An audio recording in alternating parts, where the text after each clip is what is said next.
ಸಂಕ್ರಾಂತಿ ಇದು ಕೇವಲ ಎಳ್ಳು ಬೆಲ್ಲ ಹಂಚುವ ಹಬ್ಬವಲ್ಲ. ಇದು ಭಾರತೀಯ ಸನಾತನ ವಿಜ್ಞಾನ, ಖಗೋಳಶಾಸ್ತ್ರದ ಅದ್ಭುತ ಸಂಗಮ ಮತ್ತು ಬ್ರಹ್ಮಾಂಡದ ವಿಸ್ಮಯ. ಇದರ ಹಿಂದಿನ ರಹಸ್ಯಗಳನ್ನು ಕೇಳಿದರೆ ಪ್ರತಿಯೊಬ್ಬ ಭಾರತೀಯನಿಗೂ ಹೆಮ್ಮೆಯಾಗುತ್ತೆ. ನಂಬರ್ 1, ಸಾವನ್ನೇ ಕಾಯುವಂತೆ ಮಾಡಿದ ಭಾರತೀಯ ವಿಜ್ಞಾನ. ಮಹಾಭಾರತದ ಪಿತಾಮಹ ಭೀಷ್ಮರು ಅರ್ಜುನನ ಬಾಣಗಳಿಂದ ಇಡೀ ದೇಹ ಜರಡಿಯಾಗಿದ್ದರು, ಹನಿ ನೀರಿಲ್ಲದೆ ರಕ್ತ ಸೋರುತ್ತಿದ್ದರು, ಬರೋಬ್ಬರಿ 58 ರಾತ್ರಿಗಳು ಪ್ರಾಣ ಬಿಡದೆ ಕಾದಿದ್ದರು. ಯಾಕೆ ಗೊತ್ತಾ? ಅವರಿಗೆ ಬೇಕಿದ್ದಿದ್ದು ದಕ್ಷಿಣಾಯನ ಎಂಬ ಕತ್ತಲಲ್ಲ, ಅವರಿಗೆ ಬೇಕಿದ್ದಿದ್ದು ಉತ್ತರಾಯಣ ಎಂಬ ಮೋಕ್ಷದ ಬಾಗಿಲು. ಸೂರ್ಯ ಮಕರ ರಾಶಿಗೆ ಬರುವವರೆಗೂ ಯಮನನ್ನೇ ಗೇಟ್ ಪಾಸ್ ಇಲ್ಲದೆ ತಡೆದು ನಿಲ್ಲಿಸಿದ ಆ ಛಲದ ಹೆಸರೇ ಸಂಕ್ರಾಂತಿ. ಸಾವನ್ನೇ ಗೆದ್ದು ನಿಂತ ಭೀಷ್ಮ ಕಾಯ್ದಿದ್ದು ಈ ದಿನಕ್ಕಾಗಿ. ಮಕರ ಸಂಕ್ರಾಂತಿ ಕೇವಲ ಹಬ್ಬವಲ್ಲ, ಅದು ಬೆಳಕಿನ ಪಯಣ. ನಂಬರ್ 2, ಇದು ಜಗತ್ತಿನ ಏಕೈಕ ಸೈಂಟಿಫಿಕ್ ಹಬ್ಬ. ಬೇರೆ ಹಬ್ಬಗಳಂತೆ ಇದರ ದಿನಾಂಕ ಬದಲಾಗಲ್ಲ. ಪ್ರತಿ ವರ್ಷ ಜನವರಿ 14 ಅಥವಾ 15ರಂದೇ ಈ ಹಬ್ಬ ಬರುವುದು ಒಂದು ವಿಶೇಷ.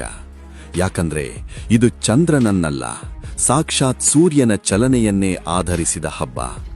ಸಾವಿರಾರು ವರ್ಷಗಳ ಹಿಂದೆಯೇ ಟೆಲಿಸ್ಕೋಪ್ ಇಲ್ಲದ ಕಾಲದಲ್ಲೇ ಸೂರ್ಯನ ನಡೆಯರಿತಿದ್ದ ನಮ್ಮ ಋಷಿಮುನಿಗಳ ವಿಜ್ಞಾನಕ್ಕೆ ಒಂದು ಸಲಾಂ ಹೇಳಲೇಬೇಕು.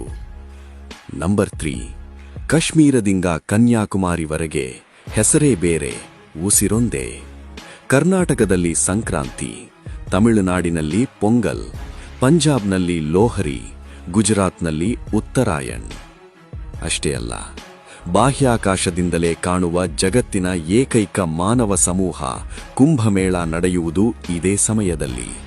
ಮತ್ತು ಕೋಟ್ಯಾಂತರ ಭಕ್ತರು ಕಾಯುವ ಶಬರಿಮಲೆಯ ಮಕರ ಜ್ಯೋತಿ ದರ್ಶನವಾಗುವುದು ಇದೇ ಪುಣ್ಯಕಾಲದಲ್ಲಿ. ಲಾಸ್ಟ್ 1, ಎಳ್ಳು ಬೆಲ್ಲದ ರಹಸ್ಯ.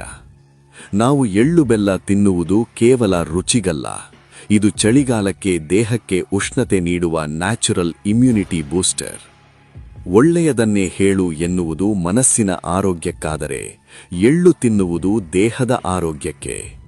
ಬನ್ನಿ, ಕತ್ತಲಿಂದ ಬೆಳಕಿನೆಡೆಗೆ, ಅಜ್ಞಾನದಿಂದ ಸುಜ್ಞಾನದ ಕಡೆಗೆ ನಡೆಯೋಣ. ಇದು ನಮ್ಮ ಸಂಸ್ಕೃತಿ, ನಮ್ಮ ಹೆಮ್ಮೆ. ಎಲ್ಲರಿಗೂ ಮಕರ ಸಂಕ್ರಾಂತಿ ಹಬ್ಬದ ಹಾರ್ದಿಕ ಶುಭಾಶಯಗಳು. ಮಾಹಿತಿ ಇಷ್ಟವಾಗಿದ್ರೆ ಶೇರ್ ಮಾಡಿ, ಎಲ್ಲರಿಗೂ ತಿಳಿಸಿ. ಹಾಗೆಯೇ ನಮ್ಮ ಪೇಜ್ ಫಾಲೋ ಮಾಡಿ.